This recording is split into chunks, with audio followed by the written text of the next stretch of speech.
তো চলো পরপর যে স্টেপ অনুযায়ী আমরা পড়ছিলাম, এর আগে আমরা পড়েছিলাম প্রেষণা যে চক্র। প্রেষণা বলতে কি বুঝি, সেখানে আমরা দেখেছিলাম যে প্রেষণা হচ্ছে একটা অভ্যন্তরীণ একটা বিষয়, যে কোনো একটা বিষয়ে কি করব, কোনটা করা উচিত কোনটা না উচিত, সেটা আমার মনকে কোশ্চেন করব। সেখানে কোনো কিছু অভাববোধ থাকলে মানুষের মধ্যে প্রেষণা তৈরি হয়, এবং প্রেষণা যখন একবার তৈরি হয়ে যায়, অর্থাৎ অভ্যন্তরে যখন প্রেষণা চলে আসে, তখন সেই কাজটি যতক্ষণ পর্যন্ত কমপ্লিট করতে না পারবো ততদিন তার নিস্তার নেই। তো আমার এখন লক্ষ্য কি, আমাকে একটা টেট এক্সামে পাস করতে হবে।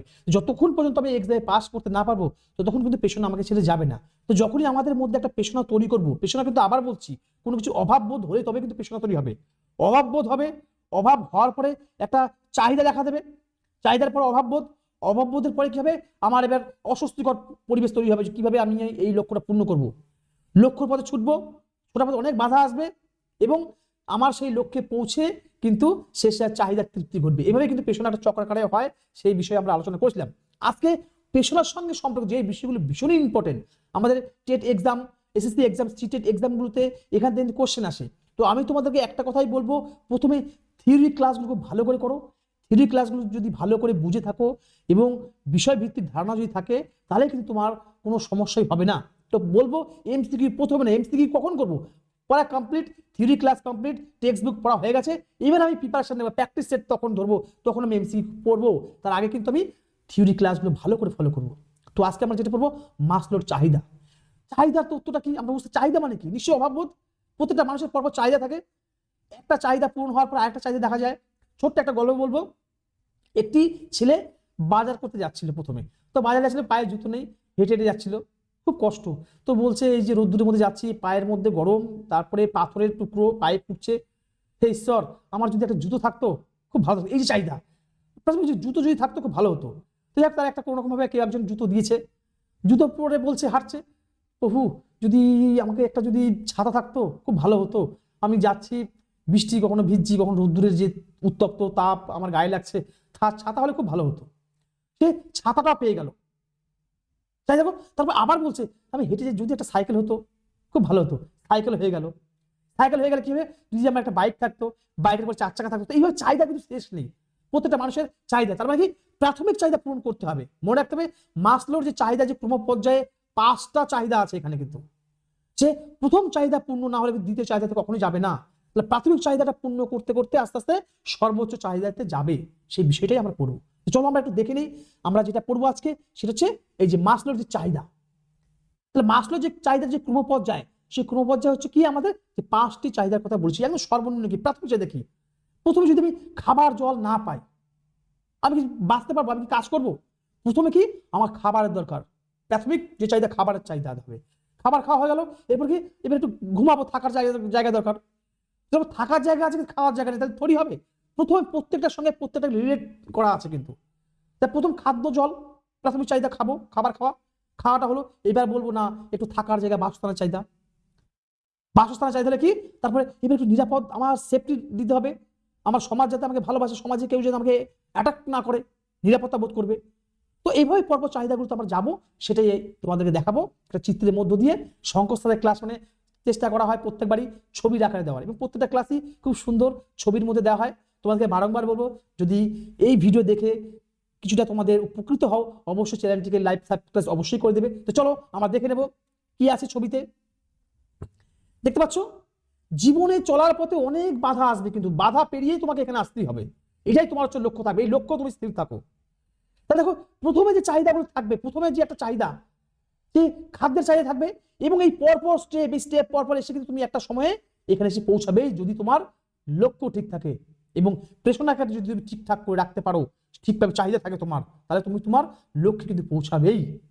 ক্লিয়ার? তো এটা একটা পিরামিড আকারে আমি দিলাম, যে এখানে কিভাবে পরপর পরপর আসে। তুমি লাভ মেরে এখানে আসতে পারবে না, মানে পরপর তোমাকে আসতে হবে, একটা সিরিয়াল আছে, একটা ধাপ আছে, সেই ধাপ পরপর তোমাকে কিন্তু আস্তে আস্তে এগোতে হবে। প্রত্যেকটা মানুষের জীবনে সে প্রথমে বড় হতে পারে না। যারা দেবে বেশ প্রভাবশালী বা বড়লোক হয়েছে, বা খুব ভালো একটা প্রতিষ্ঠানে চাকরি পেয়েছে, যেমন বিডিও, ডিএম, ডিস্ট্রিক্ট মিনিস্টার, যেই হোক না কেন, তাদের প্রাথমিক যে জীবনটা দেখবে খুব কষ্টের, খুব কষ্ট করে স্টাডি করেছে, খুব কষ্ট করে পড়াশোনা করেছে। আজকে তারা কিন্তু এখানটা যারা যারা পৌঁছেছে, তাদের জীবন কিন্তু খুব কষ্ট, খুব অভাব দিয়েছে তাদের জীবনে। তো চলো দেখে নেবো। এবার ডেফিনেশন আমরা অবশ্যই আসবো, তার আগে দেখে নেই এই যে ব্যাপারটা, যে মাসলোর যে চাহিদার কোনো পর্যায়ে, এটার যে উদ্ভাবক, যে তত্ত্বের যে থিওরি, যে প্রবক্তা, সেটা হচ্ছে আব্রাহাম মাসলো। দেখে নাও, আব্রাহাম মাসলো। এই প্রেষণা মধ্য দিয়ে কিন্তু আমাদের মধ্যে চাহিদার একটা তৈরি হয়, কিন্তু আমরা দেখেছিলাম। তাহলে প্রেরণা ব্যাখ্যা করতে গিয়ে কতগুলো চাহিদা বা পিরামিডের আকৃতি বা পিরামিডের আকার তিনি কিন্তু তুলে ধরেছেন, সেইটা আমরা দেখতে পাচ্ছি। যে চাহিদা কিন্তু উচ্চ স্তরে পৌঁছায় তখনই যখন প্রাথমিক চাহিদা পূর্ণ হয়, তারপরেই কিন্তু পরপর চাহিদাগুলো আস্তে আস্তে এগোতে থাকে। তো সেই চাহিদাটা আমরা একটু দেখে নেব। দেখতে পাচ্ছ সবার প্রথমে, এটা এখান থেকে শুরু হচ্ছে, সবার প্রথমে কি শরীরবৃত্তীয় চাহিদা, তারপরে নিরাপত্তার চাহিদা, ওই যে বলেছে নিরাপত্তা, নিরাপত্তা পেলে কি ভালোবাসার চাহিদা, যে সমাজে যারা আছে আমাকে ভালোবাসুক, ক্লিয়ার। তারপরে সম্মান বা আত্মসম্মানের চাহিদা, সে কোনো একটা ভালো কাজ করেছে তার জন্য তাকে পুরস্কৃত করা, তার সম্মান, সমাজে যারা যখন বসবাস করে সমাজে সবাই তাকে ভালোবাসে, সম্মান করে, যে না সত্যি লোকটি খুব ভালো, তার কথাবার্তা চালচলন, এবং সমাজের যখন বিপদ হয় তখন তিনি এগিয়ে আসেন, এই যে তাকে সম্মান করা, এইটা কিন্তু সবাই চায়, প্রত্যেকেই চায়, আমি চাই, তুমি চাও, তোমরা চাও, যে সবাই আমাকে ভালোবাসুক, ভালো বলুক, সম্মান করুক। তারপরে আত্মপ্রতিষ্ঠা চাহিদা, একদম সেই স্তরে, যে না আমি সবার থেকে একজন হয়েছি, আমার যে উদ্দেশ্য ছিল, যে লক্ষ্য ছিল, আজ আমি পূরণ করেছি। তো এখানে এই চাহিদার যে ক্রমপর্যায়ে যে পিরামিড, মাসলোর যে চাহিদাটা কিসের মধ্যে দিয়ে দিয়েছে, এই একটা পিরামিড, ঠিক আছে, পরপর কিন্তু রয়েছে। তুমি কিন্তু এটা বাদ দিয়ে এটা যেতে পারবে না। প্রত্যেকটা চাহিদা পূরণ করতে হলে প্রথম থেকে কিন্তু পরপর এই 5টা চাহিদা আছে। মাসলোর যে চাহিদার যে ক্রমপর্যায়, মোট কটা পর্যায় আছে, 5টি কিন্তু পর্যায় এখানে আছে। চাহিদার যে ক্রমপর্যায় কটি, 5টি, ক্লিয়ার। এবার চলো আমরা দেখে নেব। তাহলে প্রথম যেটা বলেছিলাম, যে প্রথম হচ্ছে যে শারীরবৃত্তীয় চাহিদা, প্রথম দেখো 1 নম্বর চাহিদা, এটা কি সেটা আমি বিস্তারিত আলোচনা করব। আমি এমন ভাবে পড়ানোর চেষ্টা করবো যাতে উদাহরণ সহকারে তোমাদের বুঝতে কোনো অসুবিধা না হয়। আমার এই ক্লাসটা যদি করো, আমার মনে হয় টেক্সট বুক পড়তে হবে, কারণ পুরো সম্পূর্ণ টেক্সট বুক থেকে নেওয়া হয়েছে। তো চলো দেখে নেই কি বলছে এখানে। মানুষের জীবনে যে মৌলিক বা প্রাথমিক চাহিদা, প্রাথমিক চাহিদার একটা নাম বললো মাসলোর, যে 5টি যে চাহিদা আছে তার মধ্যে প্রাথমিক চাহিদার নাম কি, অবশ্যই শারীরবৃত্তীয় চাহিদা। তো এটা হচ্ছে প্রাথমিক চাহিদা। এখানে কি করতে হবে, যেমন উদাহরণ কি, খাদ্য, জল, বায়ু, ঘুম, আশ্রয়, বিশ্রাম, এই সমস্তগুলো এগুলো দরকার, প্রত্যেকটা মানুষের জীবনে এগুলো দরকার। প্রথম এগুলোকে না বাদ দিয়ে চলেই না। তো প্রাথমিক চাহিদা বলতে খাদ্য, জল, বাসস্থান হচ্ছে মানুষের প্রাথমিক চাহিদা। এবার এই চাহিদাটা কেন গুরুত্বপূর্ণ একটু আলোচনা করব। এই চাহিদা পূরণ যদি না হয়, সে কিন্তু এগোতে পারবে না। আমার পেটে ভাত নেই, আমাকে পড়ার কথা বলে থরি পড়া হবে? আগে তো খাবার দিতে হবে, আমার বাসস্থান দিতে হবে, আমাকে নিরাপত্তা দিতে হবে। তো সেটাই বলতে চাইছি আর কি এখানে, ঠিক আছে। এবার উদাহরণ কি বলছে দেখে নেব। এবার স্কুলের ক্ষেত্রে, শিক্ষার ক্ষেত্রে কি বলছে, একজন ছাত্র যদি ক্ষুধার্ত থাকে এবং সে কি পড়াশোনা মনোযোগ দিতে পারবে? কোনো মতেই মনোযোগ দিতে পারবে না। তাহলে সে অসুস্থ হয়ে পড়বে এবং ব্যক্তি কাজও মনোযোগ দিতে পারবে না। অনেক সময় স্কুলে স্যারা যখন পড়ান তখন দেখেন কোনো একটা স্টুডেন্ট হয়তো মনোযোগ দিয়ে শুনছে না বিষয়টা, আমরা হুট করে তাকে মেরে দিই বা ডাক্তার ছুটে মারি, চক ছুটে মারি, আমি দেখেছি, কিন্তু কখনো ঠিক নয়। আমরা যদি তার কাছে যেতে পারি, কাছে গিয়ে বলে কি হয়েছে, কি সমস্যা, হয়তো সে কোনো কারণে খেয়ে আসেনি বাড়ি থেকে, বাড়িতে কোনো কারণে একটা ঝামেলা হয়েছে, খেয়ে আসেনি, তার মন খারাপ, কাজে তাকে যখন পড়াবো তার সম্পর্কে জানবো। হুটহাট করে সিদ্ধান্ত নিয়ে কখনো মানুষ করা যায় না। প্রথমে যখন আমি কাউকে পড়াবো, ক্লাসে যাব, অবশ্যই কোনো একটা শাস্তি যদি দিতে চাই, তাহলে সেই শাস্তির মূল কারণ কি, আদৌ সে দোষী কিনা, সমস্ত বিষয়ে জানবো। জানার পরে আমি আমার স্যারের সঙ্গে আলোচনা করবো, এই সমস্যা হলো, এটা কি এই শাস্তি দেওয়া যেতে পারে, তারপরে ডিসিশন নেবো। ক্লিয়ার? এটা হয়ে গেল। এবার এই যে মাসলোর যে চাহিদা, যে প্রথম পর্যায় বা প্রাথমিক পর্যায়, এই পর্যায়ে কি কি গুরুত্ব আমরা পেতে পারি? স্কুলে কি দেখছি, যে প্রথম পর্যায়ে যে খাদ্য, জল, বাসস্থান এগুলো দেখতে পাচ্ছি। স্কুলে যখন পাঠাবো শিশুকে, তাহলে আমাকে লক্ষ্য রাখতে হবে যাতে সে মিড ডে মিলটা ঠিকঠাক যে পায়, যে খাবারের একটা চাহিদা তার মিটে গেল। খাবার, এবার পেটে ভাত আছে, এইবার লড়াই কর, খালি পেটে যুদ্ধ করা যায় না, আমরা পড়েছিলাম।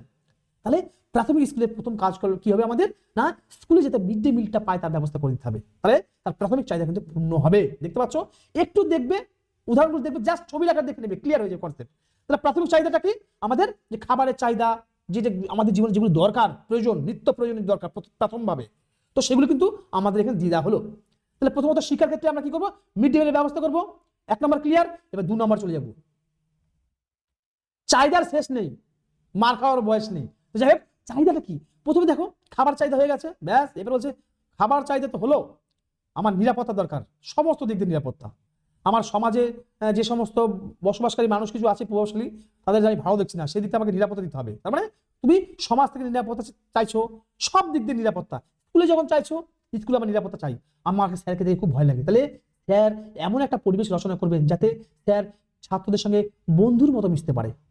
কখনো ছাত্রের সামনে যাবে, কখনো পিছুবে, কখনো তার সঙ্গে পার্শ্ব ক্রিয়া মিথস্ক্রিয়া ক্রিয়ার মধ্য দিয়ে পড়াশোনাটা যাতে এগিয়ে যেতে পারে সে ব্যবস্থা করবেন। টিচার সবসময় তার মোটিভেশন করার চেষ্টা করবে। আর কি করবে, তারপর যদি আগ্রহ বাড়ে, মনোযোগী হয়, সেই বিষয়ে পড়াবেন। এবং যখন তিনি পড়াবেন, গল্প ছলে পড়াবেন, কোনো একটা বিষয়ে টিএলএম, টিচিং লার্নিং মেটেরিয়ালস অবশ্যই ব্যবহার করবেন। আর কি করবেন, ছাত্রদের কোনো প্রশ্নের যদি উত্তর দেয়, ছাত্র যদি কোনো কোশ্চেনের উত্তর দেয়, সেই উত্তর শোনার পরে স্যার বলবেন খুব ভালো হয়েছে, বসো বসো। এমন কিছু ফিডব্যাক ব্যবহার করবেন যাতে ছাত্র খুব আনন্দিত হয় এবং আগ্রহ সহকারে ক্লাসটা করে। তো এটাই গেল। তারপর হচ্ছে নিরাপত্তা চাহিদা, এটা গেল। আমরা পরে শিক্ষার্থী যখন আসবো যে দেখতে পাচ্ছি যে বিদ্যালয়ের শৃঙ্খলা যে নিরাপদ আছে, সেখানে পরিবেশটা সুন্দর করতে হবে, যাতে সে নিরাপত্তা পায়, স্কুলে যাতে নিরাপত্তা পায়, স্কুলে বাসস্থান যাতে ঠিকঠাক থাকে, সঠিকভাবে যাতে যে ঘরগুলোতে ক্লাস হচ্ছে পর্যাপ্ত আলো থাকে, গরমের সময় যাতে ফ্যানের ব্যবস্থা থাকে, সেগুলো থাকতে হবে। সেটাই বলছি। দেখো, নিরাপদ বাসস্থান, তারপরে যে যে বিষয় নিয়ে পড়াশোনা করছে সেই বিষয় যেন, আমি পড়ছি প্রাইমারি টেটের জন্য বা আপার প্রাইমারি টেট বা এসএসসি, সেই চাকরিকে সুনিশ্চিত করতে হবে, যে টেট পাস করলেই চাকরি, সেরকম একটা চাকরি নিশ্চিত করতে হবে। আর কি, স্কুলে বুলিং না হওয়া, তারপরে প্রাকৃতিক যে দুর্যোগ আছে সেই দুর্যোগ যেন সুরক্ষা থাকে, এগুলো কিন্তু সেফটি দিতে হবে। তাহলে প্রথম হচ্ছে প্রাথমিক চাহিদা হচ্ছে আমাদের কি গেল, যে একটা হচ্ছে প্রাথমিক চাহিদা, খাদ্যের চাহিদা হয়ে গেল, খাদ্য জল হয়ে গেল, তারপরে হচ্ছে বাসস্থানের সেখানে একটা হয়ে গেল। এবার হচ্ছে নিরাপত্তা চাহিদাটাও হয়ে গেল। সব দিক দিয়ে সমাজ থেকে নিরাপত্তা পায় এবং স্কুল থেকে যাতে নিরাপদ আশ্রয় বা নিরাপদ ব্যবস্থা করে, সেটাও কিন্তু এই চাহিদার মধ্যে পড়ছে। 3 নম্বর কি বলছে, ভালোবাসা ও একাত্মতার চাহিদা। তাহলে ভালোবাসার চাহিদা, এই চাহিদাটা কেমন, তাহলে প্রথম খাবার পেলো, নিরাপত্তা পেলো, এবার ভালোবাসা। মানে সমাজে যে সকল ব্যক্তিরা আছেন, সমাজে বসবাসকারী প্রত্যেকে যাতে তাকে ভালো বলে, যে না সত্যি ব্যক্তিটা যথেষ্ট পার্সোনালিটি আছে এবং খুব ভালো একজন মনের মানুষ, তিনি সমাজের সমস্ত বিপদে এগিয়ে আসেন এবং সমাজের বিপদে সবসময়, আর কাউকে পাই বা না পাই, ইনাকে অবশ্যই পাবো, তো যাও ওনার কাছে যাও, একটু হেল্প পাবে। এই যে হেল্প পাবে এবং সমাজে ভালোবাসা, এই যে ভালোবাসা যেন পায়, সবাই তাকে ভালো বলুক। আমরাও চাই আমাকে সবাই ভালো বলুক, তুমিও চাও তোমাকে সবাই ভালো বলুক। আমাকে এখন কেউ যদি সমালোচনা করে, তোরই ভালো লাগবে? সমালোচনা কখনো কারো ভালো লাগে না। তাহলে প্রত্যেকে চাই আমাকে সবাই ভালো বলুক। তেমনি স্কুল কলেজে যখন তোমরা কোনো একটা কাজ করো, কোনো একটা অনুষ্ঠান, সাংস্কৃতিক অনুষ্ঠান যখন করো, সেই অনুষ্ঠানে বিভিন্ন ভাবে অনুষ্ঠানে ডেকোরেশন করো, সাজাও, এবং স্যার বলছে যা তোমাদের অক্লান্ত পরিশ্রমে আজ খুব সুন্দরভাবে সাজিয়েছো, ডেকোরেশনটা খুব ভালো হয়েছে। তাহলে তোমরা এই যে ভালো হয়েছে, তোমাদের যখন নাম করবে আরো ভালো লাগবে, তখন মনে হবে নেক্সট ইয়ারে আরো বেটার কিছু করে দেখাবো। এটা কিন্তু ভালোবাসা, সমাজের কাছ থেকে একটা আশা করে এবং স্কুল থেকে কিন্তু আশা করে যে আমার বন্ধুরা যারা আছেন আমাকে ভালোবাসুক, আমার স্যাররা আমাকে ভালোবাসুক, সমাজে যারা আছে ভালোবাসুক, আমার অভিভাবক যারা আছেন, আত্মীয় স্বজন, প্রত্যেকের ক্ষেত্রে আমাকে ভালোবাসে, সেই কাজটা কিন্তু এখানে চাই। সেই জন্য এটাকে কি বলছে, ভালোবাসা ও একাত্মতার চাহিদা। এই যে ভালোবাসার চাহিদার মধ্যে কি পাচ্ছে, উদাহরণ কি দেখছি, স্কুলে কি আছে না, বন্ধুর সঙ্গে মেশা, বন্ধুর সঙ্গে আলাপ আলোচনা করা এবং সেখানে যাতে কোনো সমস্যা না হয় তাদেরকে ভালোবাসে, এটা একটা দেখছে। আর দলগত কাজে একটা অংশগ্রহণ করছে, যখন কোনো দলগত কাজে অংশগ্রহণ করে তখন সেই কাজে যত সমস্যা হোক না কেন, সেই সমস্যা তারা নিজেরা আলোচনার মধ্য দিয়ে কিন্তু সমস্যাটা সমাধান করতে পারে। ক্লিয়ার? এই হচ্ছে ব্যাপার। তারপরে এখানে উদাহরণ আমরা কি দিতে পারি, অবশ্যই এখানে হচ্ছে গ্রুপ ডিসকাশন হতো বা দলগত, এটা মিস্টেক হয়ে গেছে, একটু দেখে নেবে। এই যে আর একটু দেখে নেবে, এই যে একটা ভুল আছে। ক্লিয়ার? এটা দরকার নেই। তাহলে দলগত যে আলোচনা আছে, আমরা যেটা বলবো দলগত আলোচনা, এই দলগত আলোচনার মধ্য দিয়ে কিন্তু আমাদের একটা সমস্যার একটা সম্পূর্ণ সমাধান কিন্তু সম্ভব। দেখবে অনেক সময় আমরা এই টেটের জন্য যখন পড়াশোনা করি, হয়তো স্যার পড়াচ্ছেন, আমরা পড়ছি, এই পড়ার পর স্যার যেটা বলছেন আমরা সেটা মনে রাখার চেষ্টা করছি, কিন্তু এই মনেটা 7 দিন 10 দিন পরে আমরা ভুলে যাই। যখন তুমি তোমার বন্ধুদের সঙ্গে একসঙ্গে দলগতভাবে পড়াশোনাটা করবে, দলগতভাবে আলোচনার মধ্য দিয়ে যখন পড়বে, সেটা অনেক দিন পর্যন্ত মনে থাকে। সেই জন্যই দলগত আলোচনা বা গ্রুপ ডিসকাশন এই ব্যাপারটা কিন্তু উঠে এসছে। ক্লিয়ার? তো এটা হচ্ছে ভালোবাসা এবং একাত্মতার চাহিদা। এরপরে চলে যাব 4 নাম্বার চাহিদা, দেখো সম্মান বা আত্মসম্মানের চাহিদা। এটাই বলছিলাম যে সমাজে সবাই যাকে তাকে সম্মান করে, একটা ভালো কাজের জন্য তাকে পুরস্কৃত করলো, বা সত্যি আমাদের এই পরিবারে এই সমাজের মধ্যে উনি হচ্ছে গর্ব, এই যে অনিল দা খুব ভালো একটা কাজ করে, সুভাষ দা, এদের কোনো তুলনা হয় না। সমাজের কোন বাড়িতে কি সমস্যা, কার বাড়িতে হাড়িতে ভাত চলছে না তাকে হেল্প করা, কোন মেয়েটার বিয়ে হচ্ছে না অর্থনৈতিক কারণের জন্য তাকে হেল্প করা, এই সমস্ত কাজে এগিয়ে যাচ্ছে এবং তারপরে তাকে সত্যি একটা বাহবা দিচ্ছে, না সত্যি দারুণ ছেলে। ঠিক তেমনি অনুরূপভাবে স্কুলে যখন ছাত্র যখন পড়াশোনা করছে, তখন একটা ভালো পড়াশোনার জন্য তাকে পুরস্কৃত করা হলো, বা বেশ আমাদের বাৎসরিক যে ক্রীড়া প্রতিযোগিতা হয় সেখানে খেললো, সে চ্যাম্পিয়ন হলো, তাকে সেখানে একটা পুরস্কৃত করা, তাকে প্রশংসা করা। এখানে কিন্তু এখানে চায় যে ভালোবাসার চাহিদা বা আত্মসম্মানের চাহিদা, সম্মান, তাকে সবাই যেন সম্মান করুক, সেটা আমরা করবো। যে নিজের মর্যাদা, সাফল্য অবশ্যই, এবং অন্যের সম্মান পাওয়া, সবাই আমাকে ভালো বলুক, সম্মান করুক, এটা আমরা প্রত্যেকে চাই। এটা গেল। তো এখানে এই সম্মান এবং আত্মসম্মানের যে উদাহরণ কি বলতে পারি, পরীক্ষাতে ভালো ফল করে তাকে পুরস্কৃত করা। যখন ভালো রেজাল্ট করা হয়, পুরস্কৃত কিভাবে করি আমরা, সার্টিফিকেট দেই বা অনেক সময় মেডেল দিয়ে থাকি যে ভালো রেজাল্ট করার জন্য, তাকে নিয়ে গর্ব করি। স্কুলের হেডমাস্টার মশাই থেকে শুরু করে সকলেই, টিচিং আর নন টিচিং স্টাফ সবাই মিলে একটা আনন্দ করছে, না সত্যি আমাদের স্কুলের গর্ব, তখন তার বুকটা ভরে যায় আনন্দে, না সত্যি এত সম্মান, এই সম্মানটাকে আমাকে ধরে রাখতে হবে। তাহলে আমাকে নেক্সট যখন আমি কোথাও গিয়ে আবার পড়াশোনা করবো, আমি এখন আরো উচ্চ শিক্ষিত হবো, আরো ভালো করে স্টাডি করবো, কারণ ওই পরিবেশে গিয়ে যেন ওরাও আমাকে ঠিক এমনি ভাবে সম্মান করে, মানে আমার গায়ে কাটা দিয়ে দিচ্ছে, মানে এমন সম্মান এমন একটা বিষয়, তুমি ভালো কাজ করো জীবনে। এই মাসলোর যে চাহিদা, যে 5টি পর্যায় আছে, এই পর্যায়টা পর পর পর পর তুমি যদি এগো, তোমার জীবনে কিন্তু সফলতা আসবে। কারণ আজকে কিন্তু আস্তে আস্তে আমরা কিন্তু সিঁড়ি ধাপে উপর উপরে উঠছি, 4 নম্বরে উঠছি, এবার কিন্তু সর্বশেষে উঠবো। তো 4 নম্বরে এটা শিক্ষা ক্ষেত্রে কি গুরুত্ব আছে, অবশ্যই বলছিলাম। স্কুলে যখন ভালো সার্টিফিকেট দেবে, কোনো কাজের জন্য পুরস্কৃত করবে, মেধা তালিকা, এগুলোর মধ্যে থেকে সম্মান কিন্তু বৃদ্ধি পায়। ক্লিয়ার? তাহলে ইতিমধ্যে আমরা মাসলোর চাহিদার কিন্তু 4টে কোনো পর্যায় শেষ করেছি, বাকি হলো একটি। 4টে পর্যায় কি হলো? প্রথমে কি হলো? প্রাথমিক চাহিদা, খাদ্য জল, তারপর নিরাপত্তা চাহিদা, তারপর ভালোবাসার চাহিদা, আত্মসম্মানের চাহিদা। এবার হচ্ছে সর্বোচ্চ পর্যায়ে, এই পর্যায়ে কেউ কিন্তু পৌঁছাতে পারে না, সেটা হচ্ছে আত্মপ্রকাশ। সেই চাহিদাটা আমরা পুরো সর্বোচ্চ, এটা হচ্ছে এই যে আত্মপ্রকাশ বা আত্মপ্রতিষ্ঠার চাহিদা, সেলফ অ্যাকচুয়ালাইজেশন নিড। খুব কঠিন, এই জায়গাতে যারা পৌঁছাতে পারে তাদের জীবন সাকসেস। তো এটা কি, এখানে আমরা যদি বলি পরীক্ষা কোশ্চেন আছে, মাসলোর চাহিদার সর্বনিম্ন চাহিদাটা কোনটি বা প্রাথমিক চাহিদা কোনটি?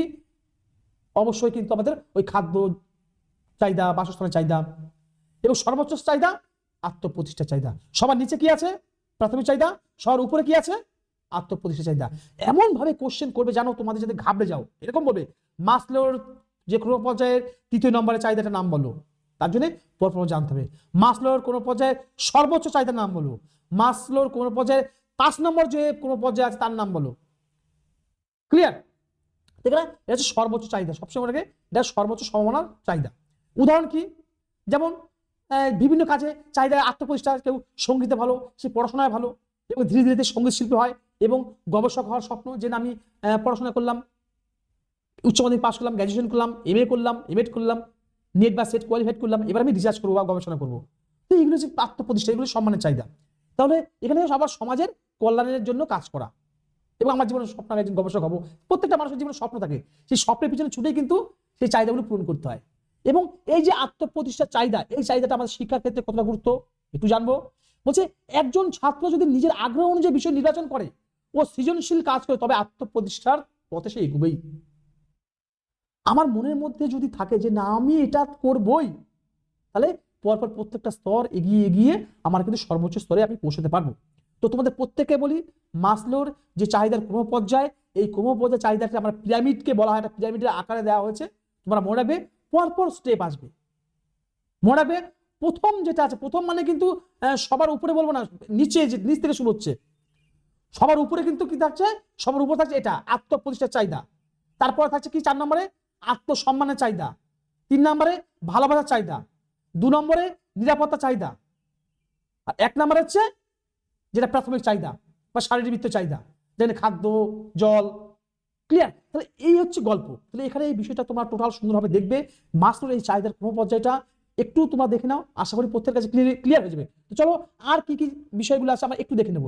এখানে যেটা বলছি, লাস্ট যেটা বিষয় হচ্ছে মাসলোর যে চাহিদার ক্রমপর্যায়ে যে বিষয়টা আমরা ইতিমধ্যে প্রত্যেকে জেনেছি, আশা করি প্রত্যেকের মধ্যে একটা মূর্ত ছবির আকারে একটা তুলে নিয়েছো এবং মনের মধ্যে গেঁথে গেছে, আমি শিওর। তো বলছে মানুষের যে চাহিদাগুলো, প্রত্যেকটা মানুষের চাহিদা আছে, এবং চাহিদাটা এমন হবে, অবাস্তব চাহিদা তুমি লাভ করবে না। আমরা কি করি, অনেক সময় দেখি বাস্তবে কোনো চাহিদা পূরণ করতে পারি না, তখন আমরা কি করি, কাল্পনিক আশ্রয়, কল্পনা জগৎ চলে যাই। এই আমার যদি ডানা থাকতো আকাশে উড়ে বেড়াতাম। যে চাহিদা তোমার জীবনে পূর্ণ হবে না, স্বপ্ন ভাবো শুধু, যে এটা এটা যদি হতাম এটাও ভালো হতো, আদৌ সেটা বাস্তব নয়, সেরকম কিছু ভাববে না, কখনোই ভাববে না। তারা তুমি কিন্তু অবাস্তব জিনিস কখনোই ভাববে না, যেটা বাস্তব, যেটাকে মেনে নিচ্ছ, যেটা হতে পারে, সে সমস্ত জিনিস কিন্তু ভাববে। তাহলে মাসলোর মতে এই যে মানুষের এই প্রেরণা, যে 5টি আমরা যে পর্যায় পড়েছি, চাহিদার যে পর্যায় আছে সেই চাহিদার পর্যায়ে একে অপরের উপর নির্ভরশীল কিন্তু। এবং একটি চাহিদা যদি পূর্ণ না হয় অপর একটি চাহিদা কিন্তু তুমি পৌঁছতে পারবে না। তাহলে প্রথম চাহিদা পূর্ণ করে দ্বিতীয় নম্বর চাহিদা, দ্বিতীয় পূর্ণ হলে তৃতীয়, তৃতীয়টা পূর্ণ হলে চতুর্থ, চতুর্থ পূর্ণ হলে পঞ্চম চাহিদা তুমি যেতে পারবে, যেটা পঞ্চম হচ্ছে সর্বোচ্চ চাহিদা, ওখানে শেষ। তাহলে একটি চাহিদা পূর্ণ করে তুমি পরের চাহিদা যেতে হবে তোমাকে, প্রত্যেকটা সময় লক্ষ্য রাখবে। তাই কি বলছে যে প্রত্যেকটি চাহিদা, একটা চাহিদা পূর্ণ হওয়ার পরে ধীরে ধীরে মানুষ উচ্চ স্তরে অগ্রসর হয়। শিক্ষাক্ষেত্রে যদি শিক্ষার্থীর এই স্তরগুলি যদি ভালোভাবে বুঝে বুঝে এগোতে পারে তাহলে কিন্তু শিক্ষার্থীর সামগ্রিক বিকাশ হয়। তুমি যখন টিচার হবে, যখন তুমি তোমার স্টুডেন্টদের, তুমি তোমার শিক্ষার্থীদের যখন তুমি পড়াবে, মাস্টারের এই চাহিদাটা অবশ্যই মনে রাখবে। তাদেরকে অবশ্যই বলবে যে মানুষের জীবনে এই 5টি পর্যায় আছে। মাসলো তিনি মানুষের জীবনে 5টি পর্যায়ের কথা, 5টি চাহিদার কথা তিনি বলেছিলেন। এই 5টি পর্যায়গুলো হচ্ছে, একটি হচ্ছে প্রাথমিক পর্যায়, যেন খাদ্য জল বাসস্থান, প্রাথমিক পর্যায় হয়ে গেল। দ্বিতীয় পর্যায়ে যেটা দেখাচ্ছে নিরাপত্তা চাহিদা, প্রত্যেকে চায় সমাজ থেকে নিরাপদ পেতে চায়, স্কুল থেকে নিরাপদ পেতে চায়। নিরাপত্তা চাহিদা হলো নিরাপদ যখন পায় তখন বলে আমাকে কেউ ভালোবাসুক, ভালোবাসার চাহিদা, সবাই তাকে ভালোবাসুক, স্যাররা ভালোবাসুক, ম্যাম ভালোবাসুক, বাড়িতে তার ফ্যামিলি পরিবারে আছেন, বাবা মা আছে, সমাজে যারা আছেন প্রত্যেকের কাছে ভালোবাসা পেতে চায়। তাহলে ভালোবাসা হয়ে গেল। তারপর হচ্ছে কি আছে, এবার আছে নিরাপত্তার চাহিদা। নিরাপত্তা সব দিক দিয়ে নিরাপত্তা পাচ্ছি। এখানে যে আমার বিষয় পরপর যে স্টেপগুলো পরপর আমাদের জানতে হবে। তাহলে প্রথমে হচ্ছে আমরা যেটা কি বললাম, প্রথম হচ্ছে খাদ্যের চাহিদা, যেটা প্রাথমিক চাহিদা, তারপর নিরাপত্তা, তারপর ভালোবাসা, তারপরে আত্মসম্মান, এবার হচ্ছে আত্মপ্রতিষ্ঠা চাহিদা। এই 5টি চাহিদা ভীষণ ইম্পর্টেন্ট। তোমাদের প্রত্যেকে বলবো এই 5টি চাহিদা তোমরা একটু দেখে নাও, বাকিটা একদম তোমাদের কাছে ইজি হয়ে যাবে। আশা করি প্রত্যেকে বুঝতে পেরেছো। তো দেখা হবে নেক্সট ক্লাসে। খুব ভালো থেকো। আর যদি ভিডিওটা তোমাদের ভালো লাগে অবশ্যই অবশ্যই লাইক শেয়ার করে দিতে ভুলবে না। Thank you.